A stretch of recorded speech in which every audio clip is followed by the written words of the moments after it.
بخشم مگر نازم مریضوں کے پیش یار میرسم مگر نازم.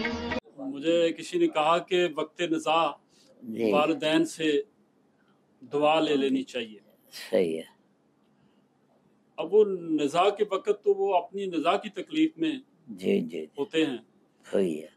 تو آپ ان کو کہیں کہ اب میرے لیے میرے بچوں کے لیے دعا کر دیں. بلکہ میں نے کسی کو دیکھا بھی ہے کہتے ہوئے. تو کیا یہ عمل؟ ایک بات یہ کہ جب میں آیا ہوں تو میرے دل میں تھا، اور میں یہ بڑی ریالٹی سے بتا رہا ہوں کہ میرے دل میں یہ تھا کہ کیونکہ بہت ساری میٹنگز وغیرہ بھی ہوتی رہتی ہیں، آج بھی میرے دل میں یہ بات تھی کہ کوئی موقع ملے تو میں تلاوت کروں. تو آپ نے میری طرف اشارہ کیا تو میرے دل کی بات بیٹھے بیٹھے ہی پوری ہو گئی. یہ اس محفل کی برکت ہے بابا حضور، یہ بابا حضور کی محفل کی برکت ہے. ٹھیک ہے. شاید یہ آیت ہے یا حدیث ہے، مجھے نہیں پتا، کہ جس نے اپنے آپ کو پہچان لیا جی اس نے اپنے رب کو پہچان لیا. جی تمام افراد کو خوش آمدید. اور یہ کچھ لوگ اس پہ بحث کرتے ہیں کہ یہ لفظ خوش آمدید ہے یا خوش آمدید ہے. تو فارسی میں یہ خوش آمدید ہے اور اردو میں خوش آمدید بھی صحیح. ٹھیک ہے.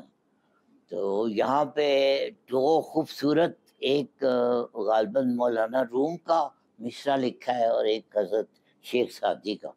تو آغاز کرتے ہیں، پہلے وہ آپ ہمیں پڑھ کے اس کا مطلب بھی سمجھائے.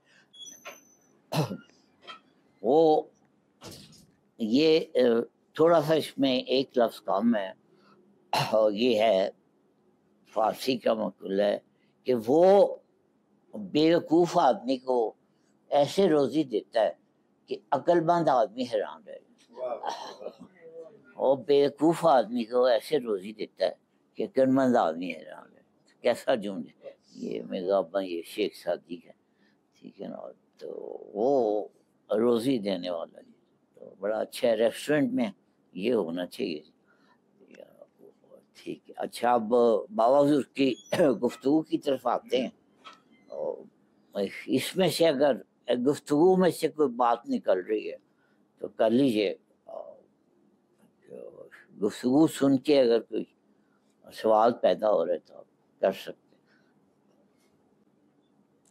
اور ہمیں بنیادی طور پہ بابا حضور نے یہ بات فرمائی ہے کہ تم لوگوں سے دعا لے لو، اور جس پہ تمہیں گمان بھی ہو کہ یہ اچھا آدمی ہے وہ پھر دعا لے لو. اور اس کی تحقیق کرنے کی ضرورت نہیں ہے کہ اچھا ہے یا برا ہے. وہ تمہیں اچھا لگ رہا ہے تو بس دعا لے لو اس سے. ٹھیک ہے.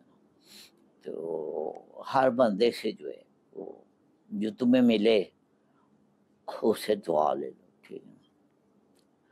اور دعا لینے کا طریقہ یہ نہیں ہوتا کہ اس سے کہا جائے کہ جی میرے لیے دعا کرو. دعا لینے کا مطلب یہ ہوتا ہے کہ اس کی کوئی تھوڑی بہت خدمت ایسے کر دی جائے کہ اس کے دل سے دعا نکل جائے. تو یہ کہنا نہ پڑے کہ جی آپ ہمارے لیے دعا کریں. تو کچھ لوگ جو ہے وہ یہاں تک کہتے ہیں کہ دعا کے لیے کہنا بھی جو ہے نا ادب کے خلاف. یعنی کہ دعا کے لیے اگر آپ کسی سے کہہ رہے ہیں نا تو ایک طرح سے آپ اس کو حکم دے رہے کہ جی میرے لیے دعا کرو. ٹھیک ہے.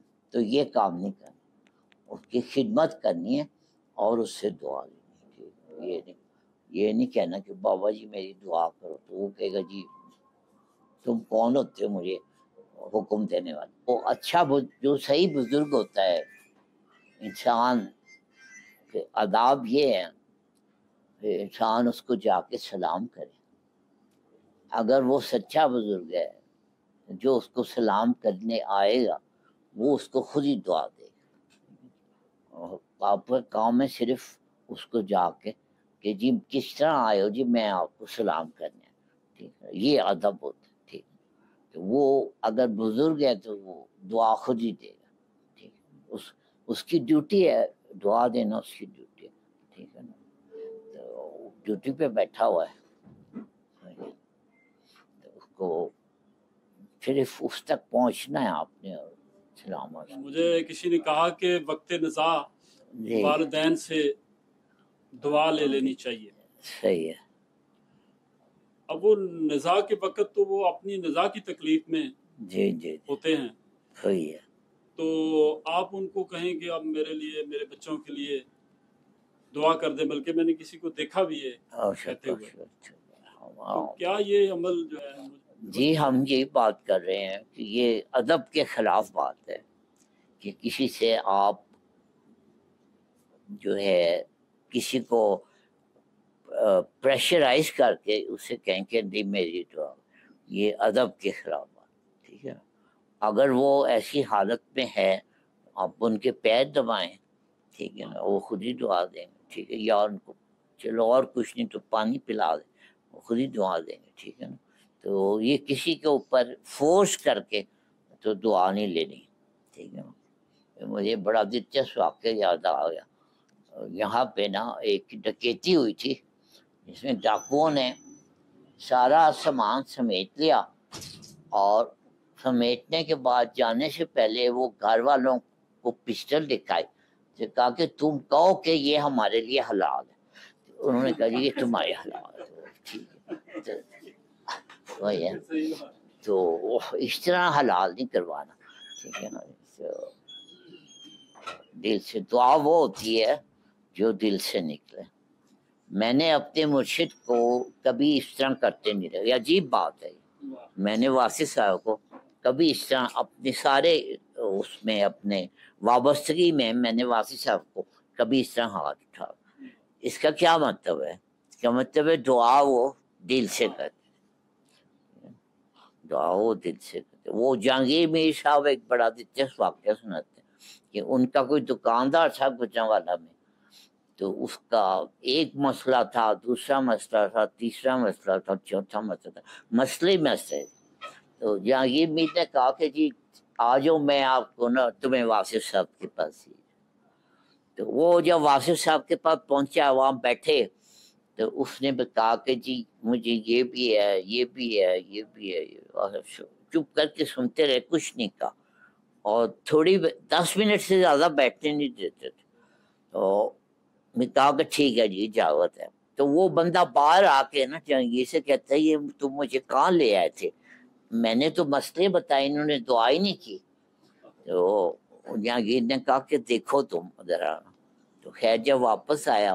تو اس کا ایک مسئلہ حل ہوا، دوسرا حل ہوا، تیسرا حل ہوا، چوتھا ہوا، سارے مسئلے حل ہو، اور وہ بزرگ نے ایک لفظ بھی نہیں کہا، وہ کیا مطلب ہے کہ اس نے دل سے، بزرگ نے اس کو دل سے دعا دی، ٹھیک ہے، تو اور اس نے صرف مسئلے بتائے تھے اور صحیح جگہ پہ جا کے اس نے بتایا، وہ دعا ہو گئی، ٹھیک ہو گیا۔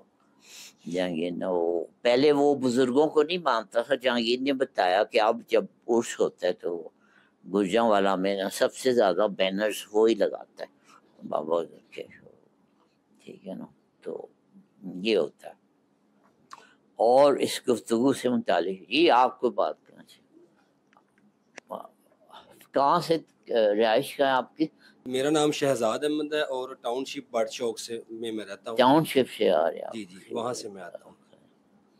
بہت دور سے تشیدہ، تو کوئی اتنی دور سے آئے کوئی بات ہی کر رہے ہیں۔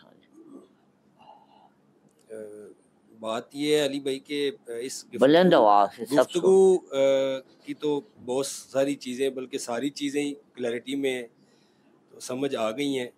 تو ایک بات یہ کہ جب میں آیا ہوں تو میرے دل میں تھا، اور میں یہ بڑی ریئلٹی سے بتا رہا ہوں کہ میرے دل میں یہ تھا کہ کیونکہ بہت ساری میٹنگز وغیرہ بھی ہوتی رہتی ہیں، آج بھی میرے دل میں یہ بات تھی کہ کوئی موقع ملے تو میں تلاوت کروں، تو آپ نے میری طرف اشارہ کیا تو میرے دل کی بات بیٹھے بیٹھے ہی پوری ہو گئی۔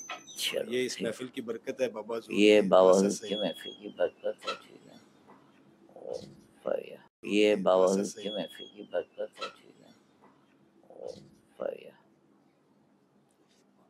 ابھی بابا سر بات کر رہے تھے کہ لوگ بیان کر رہے ہوتے اور مقصد ان کا پیشہ ہوتا ہے، تو آپ نا کوئی آئندہ آئے نا تو کوئی پیسوں کی طلب رکھ لیجیے گا، ہو سکتا ہے وہ بھی پوری ہو جائے. ٹھیک ہے، تو بڑا شاید یہ آیت ہے یا حدیث ہے، مجھے نہیں پتا، کہ جس نے اپنے آپ کو پہچان لیا جی جی اس نے اپنے رب کو پہچان لیا. جی جی، یہ مولا علی کا بڑا مشہور قول ہے جی، جی جی، اور ہر درویش نے یہ بات. اس پہ سر ذرا تھوڑا الیبوریٹ کر دیں اس کو. اور پہ بات یہ ہے کہ انسان جو ہے وہ سب کچھ دیکھ سکتا ہے. تو میں نے ان سے کہا میرے سامنے بیٹھ، میں آپ کو دیکھنا، لیکن مشکل یہ ہے کہ انسان اپنے آپ کو نہیں دیکھ سکتا. اپنے آپ کو دیکھنے کے لیے ایک آئینے کی ضرورت ہوتی ہے. تو یہ بات جس نے کہی ہے اس نے اصل میں یہ کہا ہے کہ جا کے کوئی آئینہ تلاش کر تاکہ تجھے اپنی پہچان ہو سکے. وہ آئینہ اگر مل گیا تو اپنی پہچان بھی ہو جائے گی، رب کی پہچان بھی ہو جائے گی. ٹھیک ہے نا. تو یہ اصل اس جملے کا اصل مقصد یہ ہے کہ جا کے کوئی مرشد تلاش کر. ٹھیک ہے، اس کے اندر، اس مرشد کے اندر تمہیں اپنا چہرہ نظر آئے گا، اور اس مرشد کے اندر تمہیں پھر رب کا چہرہ بھی نظر آئے گا. یہ اس جملے کا مقصد. تو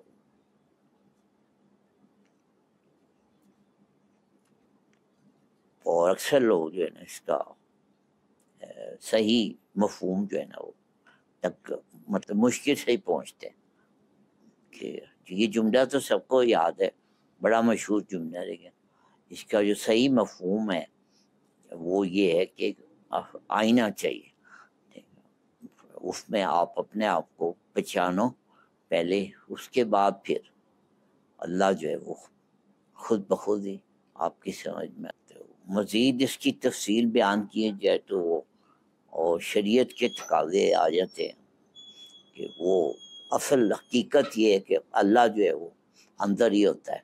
ٹھیک ہے نا. تو ہر انسان کے اندر ہوتا ہے، موجود ہوتا ہے. ٹھیک ہے نا. تو اللہ کو پہچان لیا، اپنے آپ کو پہچان لیا، ایک ہی بات. ٹھیک ہے، صحیح. اب اس کو مزید اگر فتویٰ لگوانے تو کہہ سکتے ہیں کہ اللہ اور تبسم صاحب ایک ہی بندے، ایک ہی دو نام، ایک ہی بندے کے دو نام. ٹھیک ہے.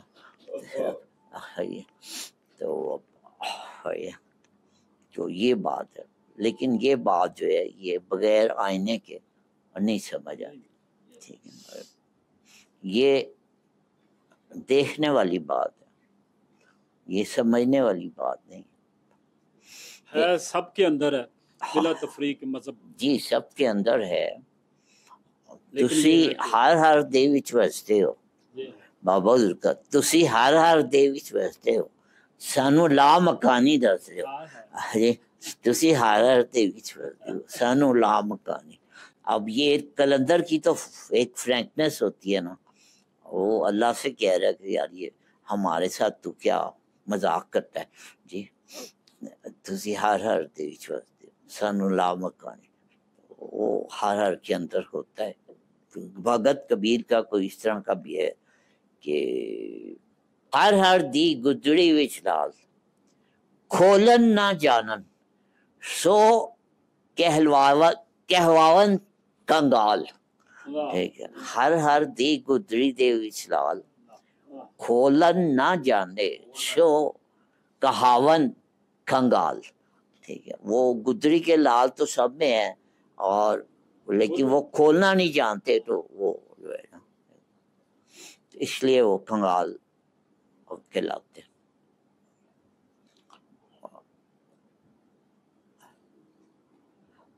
تو یہ وہ میرا پیا گھر آیا وہ لال نہیں. جی تو وہ یہ پھر وہی لال ہے. ہاں یہ وہ لال، یہ وہی لال ہے، یہ ایک ہی لال ہے. مادھو لال اور لال شہباز کے اندر اور بلے کا گھر آیا لال، یہ سارا ایک ہی لال، ٹھیک ہے نا. تو ہمارے اوپر وہ لال کا جب مادھو لال کا میلہ ہوتا ہے تو کچھ لوگ سمجھتے ہیں کہ یہاں لال کا مطلب نصیب و لال ہے، تو اس کو بلا لیتے ہیں اللہ اکبر، ٹھیک ہے. تو بھی ضمیر بھائی کو بڑا لطف ہے اس وقت. ہاں ضمیر بھائی وہاں سے آئے تھے لاجھ باغ سے، تو بڑے عرصے انہوں نے لال کپڑے پہنے رکھے. کیوں جی؟ یہ لال جو ڈارک ریڈ جو ہے نا، ڈارک ریڈ کلر جو ہے، اس کو میرون بھی کہتے ہیں. یہ کلندری رنگ ہے، خاص کلندری رنگ ہے ریڈ کلر، ٹھیک ہے. باقی ہر جو سلسلہ ہے اس کا اپنا اپنا کلر ہے، ٹھیک ہے نا. تو یہ جیسے ہے اورنج، اورنج کس کا کلر ہے؟ اورنج یلو اورنج کس کا کلر ہے؟ صابری ہے. یلو اورنج جو ہے یہ صابری ہے، ٹھیک ہے. تو کچھ لوگ کہتے ہیں کہ یہ گورمے بیکری والے جو ہیں ان کو رنگ جو لگا ہے نا اس وجہ سے لگا ہے، یہ کسی درویش نے ان کو کہا تھا کہ یہ اپنا بورڈ جو ہے نا اس کلر کا کر لو، تو وہ ان کا اس کلر کی وجہ سے نا وہ اور میں ان کی ہسٹری جانتا ہوں جہاں سے انہوں نے شروع کیا. تو بڑا تو وہ یہ رنگ سارا جو ہے نا ان کا جو بورڈ ہے ان کا آفیشیل کلر ہے، اس کی وجہ سے سارا ان کو رنگ لگا.